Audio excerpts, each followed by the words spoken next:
BJP सांसद गौतम गंभीर ने राम मंदिर निर्माण के लिए दिए 1 करोड़ रुपए। कहा, राम मंदिर सभी भारतीयों का है एक सपना।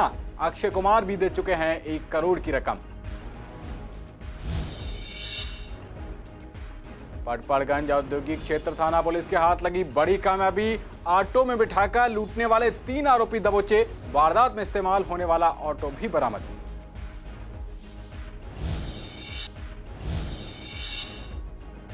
गाजीपुर बॉर्डर पर जारी है किसानों का आंदोलन। 10वें दौर की चर्चा में सरकार के सहमति बनने तक कानूनों को स्थगित करने से सहमत नहीं है किसान।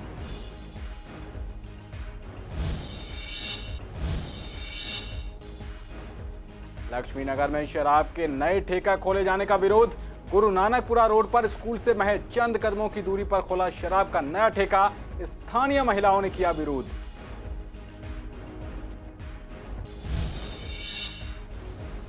और साउथ एमसीडी ने 50,000 से 1 करोड़ कर दी पार्षद निधि। संवाददाता वंदना ने जाना ईडीएमसी का हाल। बोले, आप नेता 4 सालों में नहीं मिला 1 रुपए का भी फंड। कांग्रेस नेता ने घोषणा को बताया चुनावी। नमस्कार, आप देख रहे हैं पूर्वी दिल्ली खास और मैं हूं आपके साथ पवन पांडे। आज की बड़ी खबर के साथ बुलेटिन की शुरुआत करते हैं। पूर्वी दिल्ली से बीजेपी सांसद गौतम गंभीर ने अयोध्या में भव्य राम मंदिर के निर्माण के लिए अपनी तरफ से 1 करोड़ रुपए का दान किया है। क्रिकेटर से नेता बने गौतम गंभीर ने कहा कि ये राशि मैंने और मेरे परिवार ने अयोध्या में एक भव्य राम मंदिर निर्माण के लिए दी है, जो सभी भारतीयों का सपना है।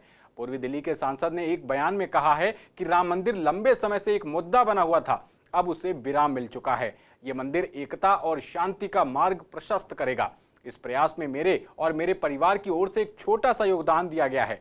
पार्टी नेताओं ने बताया कि दिल्ली बीजेपी ने पूरे शहर में चंदा इकट्ठा करने के लिए कूपन जारी किए हैं। ये कूपन 10 रुपए, 100 रुपए और 1000 रुपए के हैं। इसका इस्तेमाल लोगों से सहयोग राशि इकट्ठा करने के लिए किया जा रहा है, इसलिए इसे चंदा नहीं कहा जा रहा। 1000 रुपए से ज्यादा की राशि चेक से ली जा रही है। कई लोग ऐसे भी हैं जिनकी राम मंदिर से भावनाएं गहराई से जुड़ी हुई हैं और जो 1 करोड़ या उससे भी ज्यादा की बड़ी रकम देने के इच्छुक हैं। आरएसएस, बीएचपी और कई हिंदूवादी संगठन लोगों से राशि इकट्ठी करने के लिए अभियान में हिस्सा ले रहे हैं। 1 फरवरी से कूपन से दान इकट्ठा करने के लिए डोर टू डोर अभियान शुरू किया जाएगा। आपको बता दें कि पीएम नरेंद्र मोदी ने अयोध्या में राम मंदिर निर्माण के लिए पिछले साल अगस्त में भूमि पूजन किया था। पिछले कुछ दिनों में राम मंदिर के लिए राष्ट्रपति रामनाथ कोविंद समेत कई नेता राशि दे चुके हैं। फिल्म अभिनेता अक्षय कुमार ने भी 1 करोड़ रुपए दिए हैं। वहीं पूर्वी दिल्ली के पटपड़गंज औद्योगिक क्षेत्र थाना पुलिस के हाथ बड़ी कामयाबी लगी है। पुलिस ने एक ऐसे ऑटो गैंग को पकड़ा है जो सवारियों को ऑटो में बिठाकर चाकू की नोक पर लूट जैसी वारदात को अंजाम देता था। पूर्वी दिल्ली के डीसीपी दीपक यादव के मुताबिक उनके पास पिछले 1 हफ्ते से ऑटो गैंग की शिकायत आ रही थी, जिसके बाद उन्होंने इस पर संज्ञान लिया, जो खासकर आनंद विहार इलाके में वारदात को अंजाम देते थे। डीसीपी के मुताबिक ये गैंग ज्यादातर आनंद विहार टर्मिनल पर सवारियों को ऑटो में बिठाकर फिर उनके साथ किसी सुनसान जगह पर लूटपाट करते थे। ऐसे ही मामले में एक व्यक्ति को चाकू भी मारा गया था। डीसीपी दीपक यादव के मुताबिक आज ऐसे 3 बदमाशों को दबोचा गया है और इनके पास से एक चाकू समेत वारदात में इस्तेमाल किए जाने वाला ऑटो भी बरामद किया गया है। इस तरह के पिछले 15 दिन में 3 इस तरह के मामले रिपोर्ट हुए थे, जिसमें सवारी है उसको ऑटो में बिठाकर और बाद में चाकू के पॉइंट पर उसको लूट लिया जाता था। एक केस में एक सवारी को एक चाकू भी मारा गया। तो इसके बाद हम लोगों ने जो अपना पुलिस का जो स्टाफ है सिविल और यूनिफॉर्म में उसको लगा दिया था और हम लोग एक जो क्रिमिनल इंटेलिजेंस हमारी है उसके बेसिस पर भी काम कर रहे थे। इसके बेसिस पे आज यहाँ पे आनंद विहार बस टर्मिनल के पास में हमारा स्टाफ है, इसने इसी तरह की जब चेकिंग वगैरह की तो उसमें 3 लड़के पकड़े गए। वहाँ पर ये तीनों लड़के थे, इनके चेकिंग किया गया तो इनके जेब से चाकू मिला और चाकू के बेसिस पर इन लोगों को हमने बुक किया। बाद में सस्टेन्ड इंटरोगेशन जो इनकी हुई उसमें इन लोगों ने अपना गुनाह कबूला है और इन्होंने जो तीनों वारदात हैं जो हमारे police station Patparganj industrial area में रजिस्टर्ड हैं उन तीनों में अपना शामिल होना कबूल किया है। हमने इनके कब्जे से एक ऑटो भी रिकवर किया है, जिस ऑटो में ये बैठ के ये सब काम करते थे और फर्दर इसकी इन्वेस्टिगेशन अभी जारी है। तो वहीं गाजीपुर बॉर्डर पर किसानों का आंदोलन जारी है। कल सरकार और किसानों के बीच हुई 10वें दौर की बातचीत में सरकार ने किसानों के लिए प्रस्ताव रखा कि 1.5 से 2 साल तक कानूनों पर रोक लगा देते हैं जब तक सरकार और किसानों के बीच सहमति न बन जाए। लेकिन गाजीपुर बॉर्डर पर इस प्रस्ताव से किसान नाखुश नजर आ रहे हैं। उनका कहना है कि ये नए कानून वापस होने चाहिए, हम इस प्रस्ताव से खुश नहीं हैं। वहीं दूसरी ओर 26 जनवरी यानी गणतंत्र दिवस पर किसान ट्रैक्टर परेड निकालने पर कायम हैं और परेड में भाग लेने के लिए ट्रैक्टरों पर तिरंगे लगना भी शुरू हो गए हैं। दिन में कर लेते ये रणनीति तो आज हम 24 घंटे में कर लेते।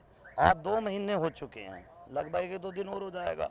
और 26 जनवरी में किसान अपना झंडा फहराना चाहता है। इन्हें क्या प्रॉब्लम है?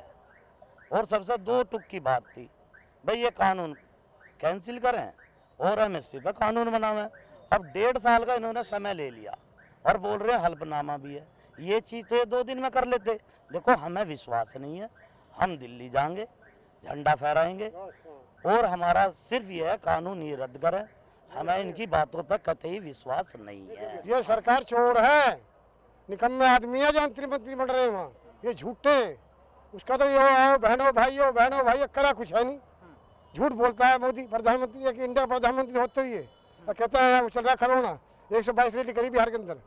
हैदराबाद में चुनाव हुए मेयर के, पार्षद के, वहाँ प्रधानमंत्री जा रहे हैं। 22 तारीख की मीटिंग जो है ना, तो हम कल के प्रस्ताव से तो बिल्कुल नाखुश है, ठीक है जी। और किसान जो है ना, किसान किसी की परमिशन मांगता। किसान तो जब भी कहीं धरने दे रहा है बिना परमिशन धरने दे रहे जहाँ।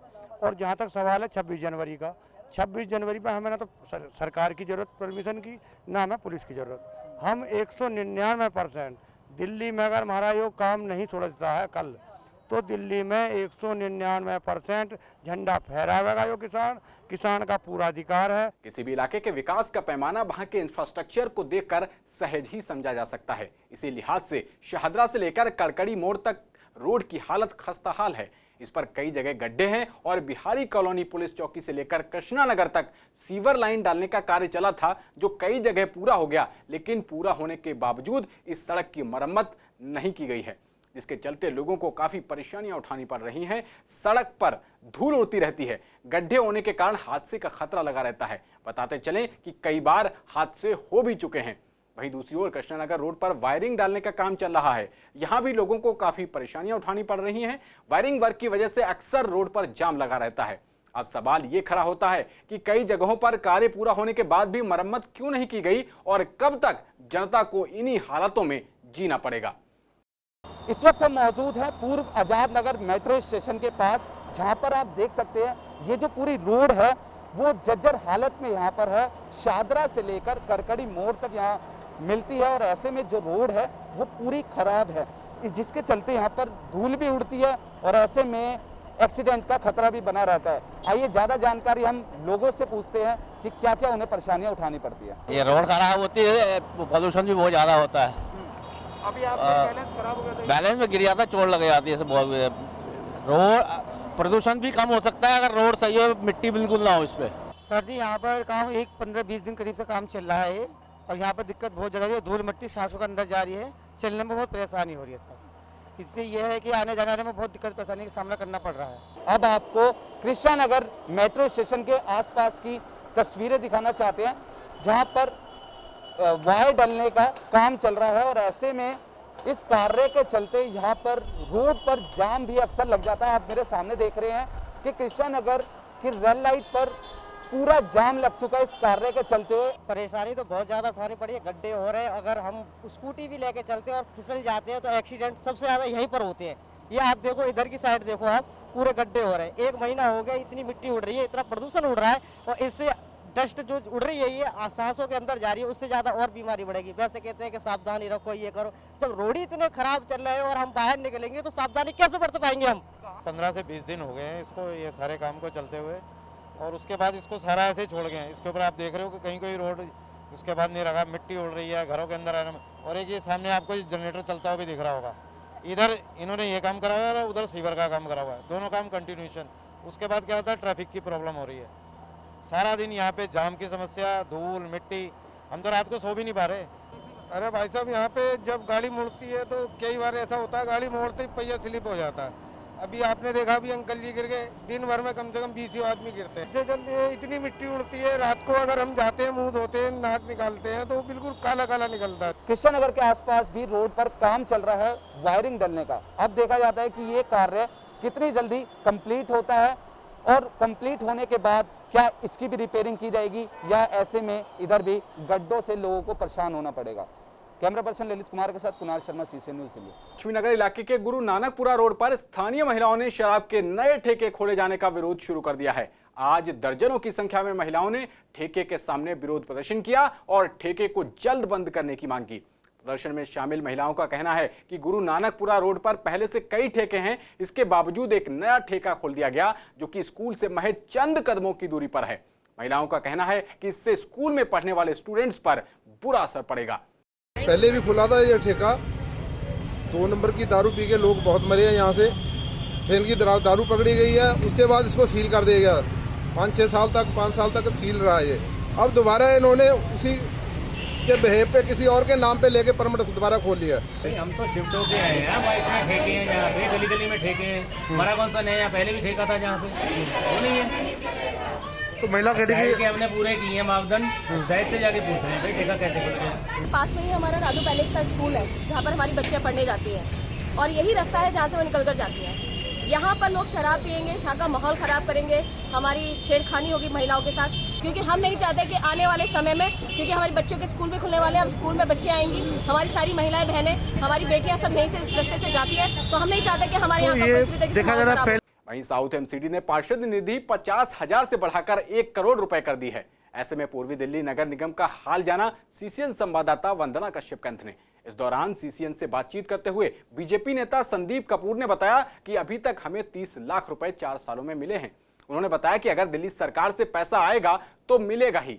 वहीं आम आदमी पार्टी की नेता गीता रावत का कहना है कि ईडीएमसी ने 4 सालों में 1 रुपए का भी फंड नहीं दिया।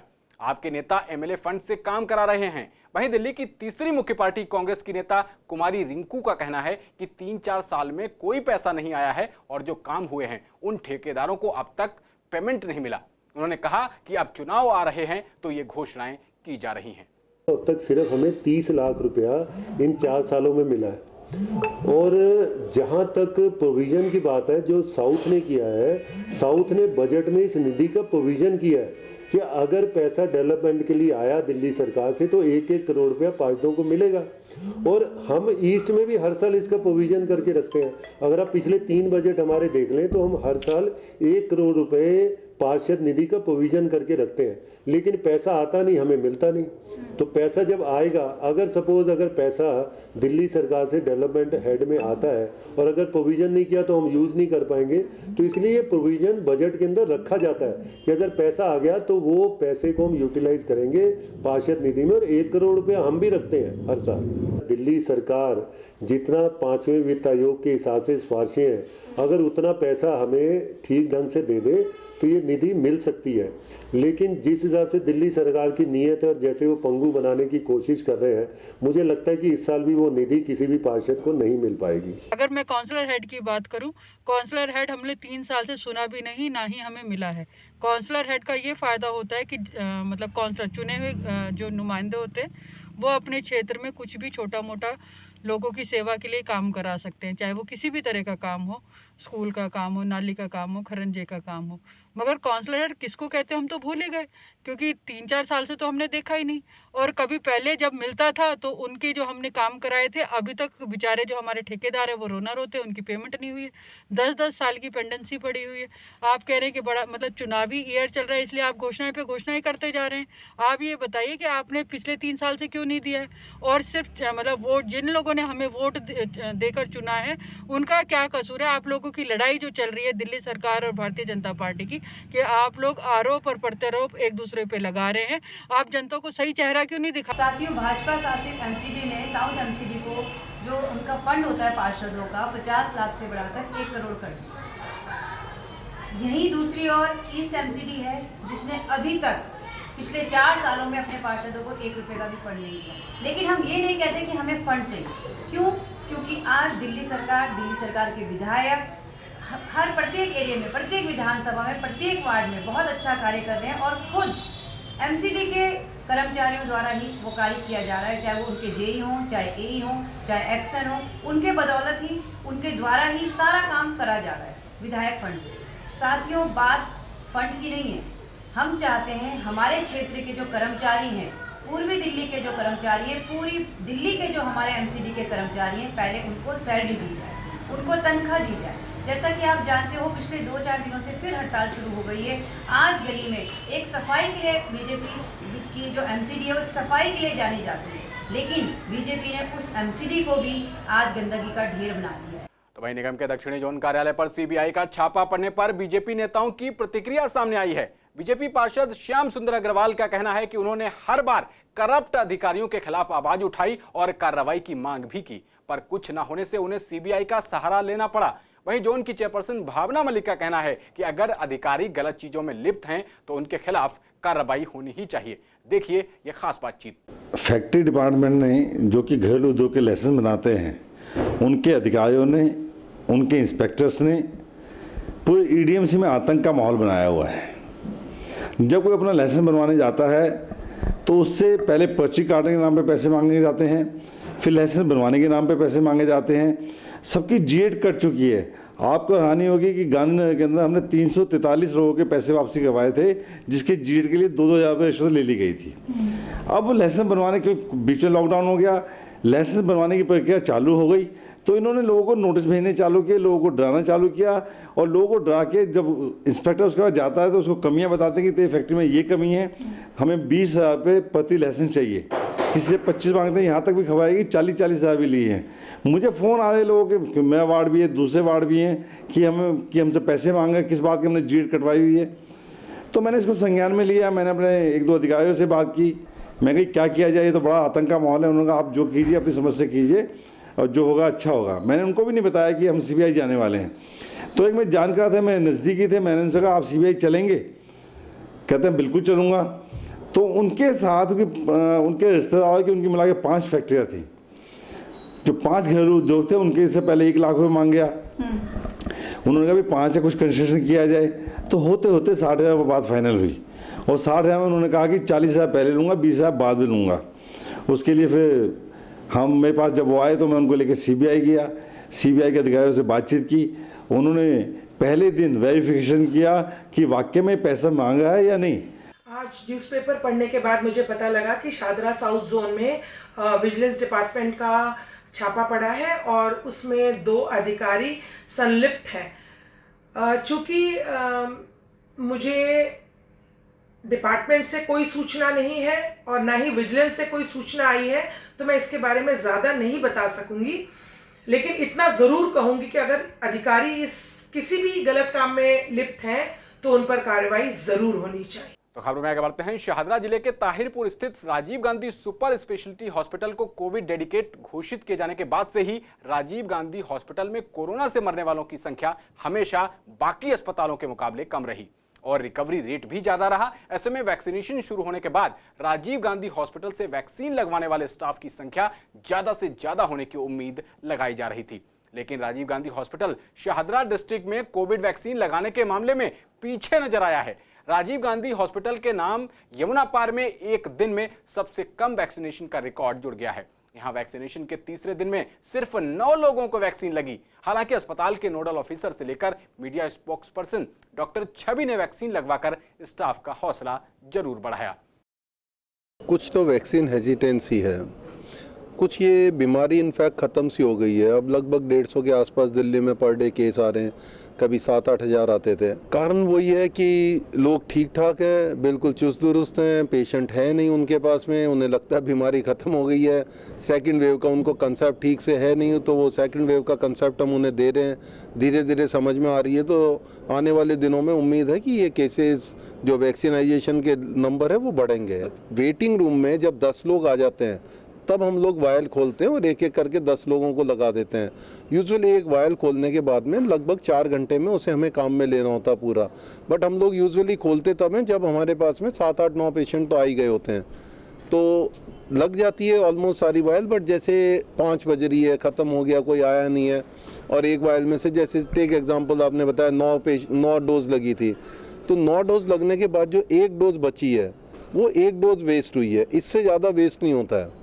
मतलब एवरेज अगर हम सारे सेंटर का निकालेंगे तो 2-3 डोज का वेस्टेज हो सकता है पर डे। तो इस बुलेटिन में मेरे साथ इतना ही। बाकी खबरों के लिए देखते रहिए CCN। नमस्कार।